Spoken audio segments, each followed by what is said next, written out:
Pulivendula ZPTC దొంగ ఓట్ల లెక్కింపు కార్యక్రమం పూర్తయిన వెంటనే కంగుతున్నటువంటి తెలుగుదేశం. ఎందుకంటే ఓట్ల లెక్కింపు కార్యక్రమం పూర్తవగానే 683 ఓట్లు వైఎస్ఆర్ కాంగ్రెస్ పార్టీకి పట్టడంతో ఏదైతే డిఐజీని, డిఎస్పీని, బీటెక్ రవిని, ఆదినారాయణ రెడ్డిని వీళ్ళందరికీ నారా లోకేష్, చంద్రబాబు నాయుడు గారు సీరియస్గా వార్నింగ్ ఇచ్చినట్టుగా సమాచారం. మనం అనుకున్నటువంటి స్క్రిప్ట్ ఏంటి, మీరు చేసిందేంటి, మనం అనుకున్నది కేవలం 11 దొంగ ఓట్లు మాత్రమే వైఎస్ఆర్ కాంగ్రెస్ పార్టీకి వేయమని చెబితే మీరు మాత్రం 683 దొంగ ఓట్లు వైఎస్ఆర్ కాంగ్రెస్ పార్టీకి ఎలా వేశారని చెప్పి వాళ్ళ మీద సీరియస్ అయినట్టుగా సమాచారం.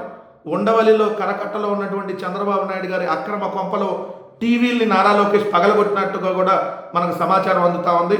11 ఓట్లే రావాలని మనం స్క్రిప్ట్ రాస్తే 683 ఓట్లు వేసినందుకు సీరియస్గా వీళ్ళందరికీ వార్నింగ్ ఇచ్చి ఏదైతే తీవ్రమైనటువంటి నిరాశలో ఉన్నట్టుగా ఏదైతే నారా లోకేష్ ఉన్నట్టుగా మనకు సమాచారం అందుతూ ఉంది.